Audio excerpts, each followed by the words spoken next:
First ever factory outlet Mukunda jewellery KPHB Kothapet Khammam Somajiguda Hanamkonda. నమస్తే రమ్మగారు. నమస్తే జయ. రమ్మగారు, మీరు ఎప్పుడు మానవ సంబంధాల గురించి ఏది మాట్లాడినా అక్కడికి టర్న్ అయ్యి అక్కడ ఆగుతారు. మానవ సంబంధాలు ఉండాలి, మానవ సంబంధాలు మెరుగుపరుచుకోవాలని. కానీ చాలా విషయాల్లో చూస్తూ ఉంటామండి, అక్క చెల్లెళ్ళు, అన్నా తమ్ముళ్ళు, తోడుకోడళ్ళు, వదినా మరదళ్ళు, ఏదో ఒక చిన్న ఇష్యూ వస్తుంది, దాన్ని అంతటితో వదిలేసుకోలేకపోతారు రమ్మగారు. అది తెగిపోతుంది. మళ్ళీ దాన్ని ముందుకు తీసుకెళ్లాలంటే ఎట్లా తీసుకెళ్ళాలి, దాన్ని ఎలా కంటిన్యూ చేయాలో అర్థం కాని పరిస్థితి. ఎవరు ముందుకు రావాలి, తను రానప్పుడు నేను ఎందుకు మాట్లాడాలి, ఇలాంటి ప్రశ్నలు వస్తూనే ఉంటాయండి ప్రతి రిలేషన్లో. ఈ మధ్యకాలంలో మరీ ఎక్కువ చూస్తున్నాం. ఎవరికి వారికి నేను, నా మొగుడు, నా పిల్లలు, అంతే. ఇటు ఎవరితో పని లేదు, అటు ఎవరితోనూ పని లేదు. తోబుట్టువులతోనే గొడవలు పడే రోజుల్ని చూస్తూ ఉన్నాం కదా. అవును. ఎట్లా ఇంకా కజిన్స్, తోడు కోడళ్ళు, మరదళ్ళు, ఇవన్నీ తర్వాత సంగతి. నెక్స్ట్ ఇప్పుడు మనుషులు గాలిలాగా ఉండటానికి చూస్తున్నారు జయ. నీరులాగా ఉండాలి. పంచభూతాల్లో గాలి, నీరు ఉన్నాయా? పృథివీ తేజో వాయు ఆకాశాలు. అవునవును. భూమి, అవును. నిప్పు, నీరు, నింగి, ఆకాశం. అదే పోనీ అలాగే ఒకటి పోయింది ఎక్కడో, గాలి. గాలి అసలు ఈ గాలికి సమస్య ఎట్లా ఉంటుంది? గాలి బయటంతా గాలి వేస్తుందా జయ? మనము ఇంట్లోకి వెళ్ళాం, అన్ని తలుపులు వేసేసాం, ఒక కిటికీ తెరిచాం, లోపలికి గాలి రాదు. అవును. గాలికి రెండో వైపు వెళ్ళే అవకాశం ఉంటేనే వస్తుంది కదా. రెండో వైపు వెళ్ళాలి, క్రాస్ వెంటిలేషన్ అంటాం చూడు. అవునవును. రెండో పక్కన దారి ఉంటేనే ఈ గాలి లోపలికి వస్తుంది, లేకపోతే రాదు. నేను అలాగే ఉంటాను, వాళ్ళు సరిగ్గా లేరు కాబట్టి నేను సరిగ్గా ఉండను అనే పంధాలోకి ఇప్పుడు వచ్చేసాం. కానీ మనం ఎలా ఉండాలంటే నీరులాగా ఉండాలి. ఎందులో పోస్తే దాని షేప్లోకి వెళ్ళిపోతుంది నీరు. కప్పు అయితే ఇప్పుడు ఒక కుండ ఉంది, కుండ ఖాళీగా ఉందంటాం, అందులో ఏం లేతే కుండ నిండా గాలి ఉందని చెప్తావా నువ్వు? చెప్పం కదా, చెప్పలేం. కుండలో చారెడు నీళ్ళన్నా కుండలో చారెడు నీళ్ళు ఉన్నాయంటాం. అందులో నీళ్ళు పోస్తే అది కుండెడు నీళ్లు. ఒక గ్లాసులో పోస్తే అవే నీళ్ళని గ్లాసెడ్ నీళ్లు, చెంబెడు నీళ్లు, అంతే కదా. అంతే కదా. నీరు ఎట్లా మారిపోయింది ఇన్ని రకాల షేప్లోకి. అవతల వాళ్ళకి మన పరిస్థితికి అనుగుణంగా మనం మారుతూ ఉండాలి.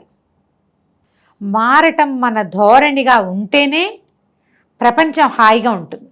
నీకు అక్క చెల్లెని, అక్కకి నాకు తగాదా వచ్చింది అనుకుందాం, నాకంటే నేనని కాదు ఎవరైనా, నాకు ఆ పరిస్థితి మాత్రం భగవంతుడు ఇవ్వలే, అది పెట్టలేదు ఇప్పటి వరకు. వచ్చినా సార్ట్అవుట్ చేసుకుంటాం, వాదన వచ్చినా కూడా సార్ట్అవుట్ చేసుకోగలిగే తగాదాలే ఉంటాయి ఎప్పుడు. సార్ట్ కాని తగాదాలు జనరల్గా ఇష్యూస్ ఏముంటాయి జయ ఎవరికైనా? ఆస్తి, అది నగలు, బంగారాలు, పెట్టుపోతలు, నువ్వు ముందొచ్చావా నేను ముందొచ్చానా, అమ్మా నాన్నల చూపు, అమ్మా నాన్నల ప్రేమ, లేదా మొగుళ్ళ సంపాదనలు కదా. పెద్ద మంచి సంబంధంలో ఇచ్చారు, ఏ అలవాట్లు లేని వాడికి ఇచ్చారు అక్కని, అలవాట్లు ఉన్న వాడికి ఇచ్చారు చెల్లిని, ఇంకా అప్పుడు కుదరలే. ఇలాంటి వాటి మీద, లేదా దానికి అన్ని మంచి, దాని ఇష్టారాజ్యంగా అయింది, నాకైతే మీ కంట్రోల్లో అయింది, ఇలాంటి వాటి మీదే పోట్ల జనరల్ ఇష్యూస్ అక్క చెల్లెళ్లలో ఇవి వస్తాయి. అన్నదమ్ముల్లో ఆస్తి, చదువు, లేదా అక్క చెల్లెల్లో కూడా ఇవి వస్తున్నాయి. ఇప్పుడు చదువు, నన్ను బాగా చదివించలేదు, వాడిని బాగా చదివించారు, నాతో పని చేయించారు, వాడిని చదివించారు, వాడి ఇష్టారాజ్యం, నేనేమో ఈ ఇంట్లోనే ఇరుక్కుపోయాను, ఇలా ఉంటాయి. వీటితోటే కొట్టుకుంటాం. అవును, నిజమే. అలాగనే అన్నదమ్ములు, అక్క చెల్లెళ్ళు ఒకళ్ళనొకళ్ళు వదిలేసుకుంటే కష్టం కదా మరి. ఇప్పుడు నువ్వు ఇది నువ్వు చేస్తావు, మీ అక్కయ్యతోటో మీ చెల్లితోటో మనం ఒకళ్ళని చేస్తాం, ఎవరో ఒకళ్ళు, వాళ్ళ అక్కతో పనికిరాదు. నీకు 2 పిల్లలు ఉన్నారు, నీ పిల్లలు వాళ్ళిద్దరు సరిగ్గా ఉంటారా? తోబుట్టుతో సరిగ్గా ఉండక్కర్లేదని నువ్వేగా నేర్పిస్తున్నావు. నువ్వు సరిగ్గా ఉండు, నీ పిల్లలిద్దరిని కలిసి ఉండమని ఉండమని ఎలా జరుగుతుంది? ఎలా కుదురుతుంది?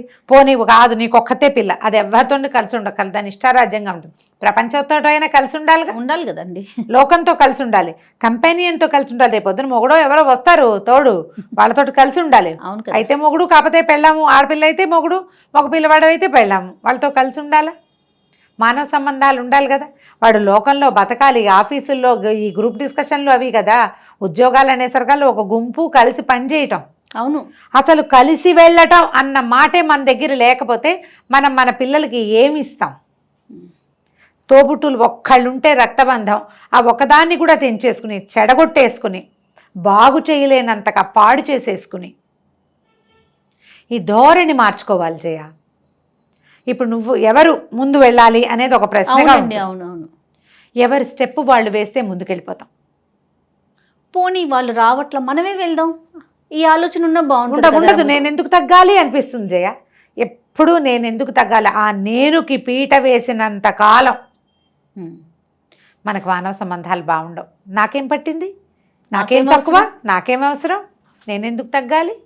Why should I? ఈ క్వశ్చన్. అవునవును. వాళ్ళు సరిగ్గా లేరు, నేను ఎందుకు సరిగ్గా ఉండాలి? నువ్వు సరిగ్గా ఉండు, అవతల వాళ్ళు ఉండని ఉండకపోని, నా వరకు నేను సరిగ్గా ఉన్నాను అని అనుకోండి. ఇప్పుడు బ్రెయిన్ ఒకటి ఉంది, హార్ట్ ఒకటి ఉంది, రెండు ఉన్నాయి కదా. బ్రెయిన్ తోటి రకరకాల ఆలోచనలు చేస్తాం. హార్ట్ ఇదేది కదిలే హార్ట్ కాదు, మనసు. నీకు బ్రెయిన్ ఏం చెప్తుందంటే వీళ్ళు నీతో తగాదా పడ్డారు, వీళ్ళతో నువ్వు కలిసి ఉండక్కర్లేదని చెప్తుంది. ఎలాగా? చాకుతో కొస్తే తెగుతుంది, జాగ్రత్తగా ఉండు అని బ్రెయిన్ చెప్తుంది. చాకుతోటి కూడా నువ్వు జాగ్రత్తగా హ్యాండిల్ చేస్తే తెక్కండా చేయొచ్చు అని చెప్తుంది మనసు. మనసు మాట వింటున్నాం అక్కడ, హార్ట్ మాట వింటాం, అది బ్రెయిన్ మాటే వింటాం మనం. కేర్ఫుల్గా చేయాలి అంతే. అది ఇప్పుడు చాకుతో. మనుషుల విషయంలో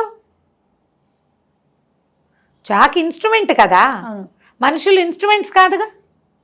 వీళ్ళతో బాగుండు అని మనసు చెప్తూ ఉంటుంది, కానీ మనం హ్యాండిల్ విత్ కేర్ అని బ్రెయిన్ మాటే వింటూ ఉంటాం.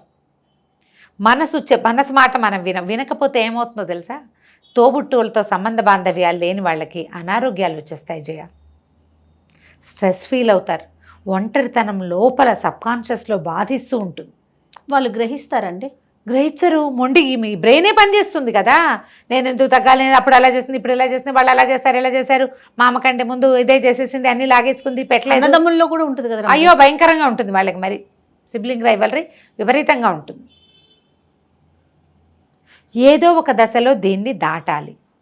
దాటండి, చాలా సమస్యలు తీరిపోతాయి. దీనికి ఒక చిన్న కథ చెప్తాను జయ. ఓకే. చాలా చిన్న కథ.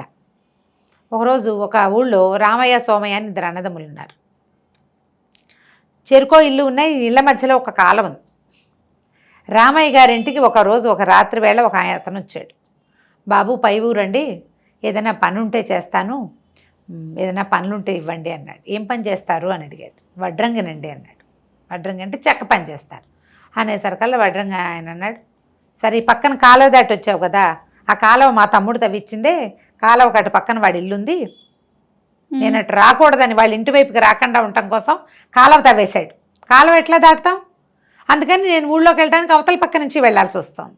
ఇక అసలు తెల్లాడితే వాడి మొహం నాకు కనపడకూడదు, పెద్ద దడిలాగా కట్టేసేయండి మా వాకిలికి.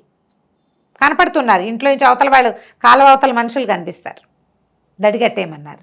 అది ఎంత పని అండి బాబు? అలాగేనండి అన్నాడు. అలాగేనగానే సాయంత్రం మర్నాడు అంతా కలపంతా తెప్పించేశారు. తెల్లారేసరికి కట్టేస్తావా అన్నారు. కట్టేస్తానండి, నన్ను 2 లాంతర్లు నాకు ఇచ్చేయండి, రాత్రికి రాత్రి నేను చేసేస్తాను అన్నాడు. అనగానే కావాల్సిన కలప, సుత్తి, మేకులు అవి ఇవి అనేది దడి కట్టడం అంటే ఏంటి, ఒక ఎత్తుగా ఒకదాని మీద చెక్కలు పేర్చి బయట వాళ్ళు కనపడకుండా అడ్డం కట్టేయటం అనమాట. గోడలాగా దడి అంటారు. తడికలు పెట్టుకుంటాము మనం, ఏదో ఒకటి అడ్డం పెడతాం కదా అడ్డానికి. సరే ఏమైంది, ఈయన తెల్లవారు లేచి వచ్చేసరికల్లా ఆయనకి కాలువ మీద ఇటు నుంచి అటు వెళ్ళడానికి వంతెన కట్టు. ఆయన ఆశ్చర్యపోయాడు. ఏంటి వంతెన కట్టు, తమ్ముడు కట్టించాడా? దడి మాట మర్చిపోయాడు. ఓకే. చూడగానే అది కనపడింది, అట్రాక్టివ్గా ఉంది. కాలువ మీద వంతెనలు దూరానికి కూడా కనపడదు. తమ్ముడు ఒకవేళ వాడి ఇక్కడికి వచ్చేద్దాం అనుకుంటున్నాడు కాబోలు, అందుకే వంతెన కట్టాడు అనుకున్నాడు. గబగబా మెట్లు దిగి కిందకి వెళ్ళాడు.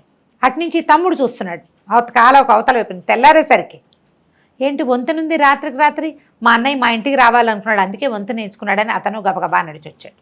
ఇద్దరు వంతెనకి అటు ఇటు నిలబడి ఉన్నారు. వడ్రంగి వచ్చాడు. బాబు దడి కట్టేస్తే ఎప్పటికీ మీరు చూడలేకుండా అయిపోతారండి. కాలం మీద వంతెన కడితే ఏ రోజు రావాలనుకుంటే ఆ రోజు వచ్చేస్తారు. ఆయనకి చాలా రోజుల తర్వాత తమ్ముడు తన కోసం నడిచి రావడం చూసేసరికి ఈ రామయ్యకి కళ్ళ నీళ్ళు వచ్చేసినాయి. అన్నయ్య కంట్లో నీళ్లు చూసేసరికి సోమయ్యకి మనసు మెత్తబడిపోయింది. గబగబా వంతెన మీద ఎక్కి వచ్చేసాడు. అన్నయ్య ఎంత బాగా కట్టించావు వంతెన అని. అన్నయ్యే వడ్రంగిని హైర్ చేసి ఉంటాడని తమ్ముడు అనుకుంటున్నాడు, తమ్ముడే కట్టి ఉంటాడని అన్నయ్య అనుకుంటాడు. ఎవరు కడితే ఏముంది, వంతెనే కదా. ఒక మంచి మాట, ఆ వడ్రంగి చెప్పిన మాటకి ఆ రామయ్య కావలించుకున్నాడు. నాయన ఎంత మంచి పని చేసావు, నా కోపానికి ఓ దడి కట్టేస్తే శాశ్వతంగా మా తమ్ముడు మొహం చూడకుండానే అయ్యేవాడిని. అవును, ఇప్పుడు 2 ఏళ్లకి ఒక దారి ఉన్నట్టుంది. ఇళ్ళ మధ్యలో కాలం ఉంటే దాటలేరు, అవునవును. దాటగలిగే కాలం కాదు అది. ఈ వంతెన ఉండేసరికల్లా ఈజీ అయిపోయింది. అటు నుంచి ఇటు వాళ్ళు వీళ్ళ ఇంటికి వస్తారు, వీళ్ళు వాళ్ళ ఇంటికి వెళ్తారు. ఊళ్ళో వాళ్ళంతా అన్నదమ్ముల ఇళ్ళ మీదుగా నడిచి వెళ్ళిపోతారు. నేను చాలా సంతోషించి వడ్రంగిని యథావిధిగా సత్కరించి యథాశక్తిగా ఉంచుకున్నాడు తన దగ్గరే. నీలాంటి ఒక మంచివాడు మాతో ఉండాలి, ఏ పని కుదిరితే ఆ పని చేసుకుందు కానీ మాతోటే ఉండు, మా ఇంటి పక్కనే చిన్న ఇల్లు కట్టించిస్తామని వడ్రంగిని అట్టు పెట్టుకున్నారు. ఈ వంతెనలు ఎవరికి వాళ్ళు వేసుకోవాలి, లేదా స్నేహితులు కానీ కజిన్స్ కానీ మిగిలిన సిబ్లింగ్స్లో ఎవరైనా కానీ చెయ్యాలి ఈ పని. వీళ్ళిద్దరు పోట్లాడుకుని విడిపోతే ఇదే అదనుగా పక్క నుంచి వెనకాల నుంచి లాగేయద్దు.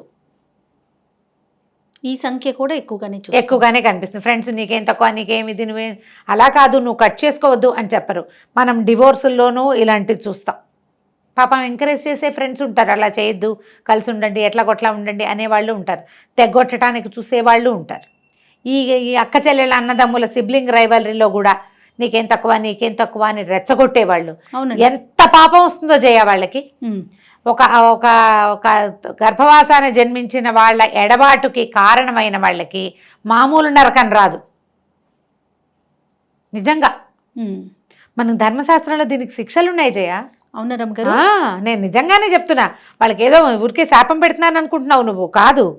శాస్త్రంలో చెప్తారు, భార్యాభర్తల్ని ఎడబాపు చేసిన వాళ్ళకి, అన్నదమ్ములు అక్క చెల్లెళ్ళనిగా ఒక ఏకగర్భ సంజాతులకి ఎడబాసేలాగా చేసిన వాళ్ళకి, అంటే గర్భంలో నుంచి బయటకు వచ్చిన ఇద్దరిని విడగొడితే వాళ్ళకి మహాపాపం వస్తుంది. దానికి సహాయం చేయకూడదు. నీకు కుదిరితే హెల్ప్ చేయి, లేకపోతే ఊరుకో. తుష్ణీభావం వహించడానికి పాయింట్ ఉంటుంది. నోరు మూసుకు ఊరుకోవటం, ఊరుకున్నంత ఉత్తమం లేదు. ఊరుకో, సమయం వచ్చినప్పుడు ఒరే అట్లా కాదురా, మీ అన్నయ్య కదరా అని ఒక మాటను. అది చేయకపోతే మాత్రం నిజంగా మీ జన్మలు వృధా. స్నేహితుడైన వాడు ఇంకెందుకు పనికొస్తాడు మంచి మాట చెప్పపోతే? అవునవును. నిజంగా దాకా కూడా కాదు రమ్మగారు, కజిన్సే మన ఇంట్లో వాళ్ళే చేస్తారు ఆ తెలివిగల పనులు అలాంటివి. దానివల్ల ఏం లేదు, రేపొద్దున మీ పిల్లలు ఏమవుతారు, మీకు ఎట్లాంటివి వస్తాయో. ఒట్టిగా తగాదాలు పెట్టే వాళ్ళు కూడా కొంతమంది కనపడతారు కదా, ఇక్కడ మాట అక్కడ మాట ఇక్కడ చెప్తూ ఉంటారు. ఎందుకో చెప్తారు అట్లా. ఏమొస్తుందో వాళ్ళకి సంతోషం మనకు తెలియదు. అవును, అసలు మాట దాచరు. ఈ మాట ఇక్కడ చెప్తే ఈ ప్రాబ్లం వస్తుందేమో అని అనుకోరు. ఒకవేళ తగాదా అయినా అన్నదమ్ములు కలిసి ఉండండి అని చెప్పాలి. ఫోన్లే ఆస్తి తగాదాలు సరే, మొహాలు చూసుకోకుండా చేయటం ఎందుకు? వాళ్ళ ఇంట్లో శుభకార్యానికి నువ్వు వెళ్ళకపోతే ఎట్లా బాబాయివి అని చెప్పాలి. అట్లా చెప్పరండి. ఈ చెప్పని వాళ్ళకి పాపం. గొడవని పెంచి పోషించే వాళ్ళకి మాత్రం చాలా పాపాలు వస్తాయి, చాలా పాపం వస్తుంది. ఆ గొడవను పెంచటం మాత్రం చేయబోకండి, చెయ్యొద్దు. కలిసి ఉంచటానికి మ్యాక్సిమం ప్రయత్నం చేయండి. ఎవరికి వాళ్ళు మీకు కనుక మన క్లోజ్ కజిన్స్ తోటి, క్లోజ్ ఫ్రెండ్స్ తోటి, అక్క చెల్లెళ్ళు అన్నదమ్ములతోటి తగాదా ఉంటే జస్ట్ మన వంతుగా ఒక స్టెప్ ముందుకేసి సార్ట్అవుట్ చేయడానికి ట్రై చేయండి. మీరు వేసే ఒక్క అడుగు ఒక్కొక్కసారి పెద్ద సముద్రాన్ని దాటేయగలుగుతారు. అవును, మీరు వెనక్కి తీసిన కొంది అవి దాటలేని మహాసముద్రాలు అయిపోవచ్చు. నేనెందుకు అని అనుకోవద్దు, ఆ దారి పెద్దదైపోతుంది. మీరు ఒక అడుగు వేస్తే ఆ దారి చాలా చిన్నదైపోతుంది. అవునండి, మీరు 2 అడుగులు వేస్తే అవతల వాళ్ళు ఒక అడుగు వేసేందుకు అవకాశం ఉంటుంది.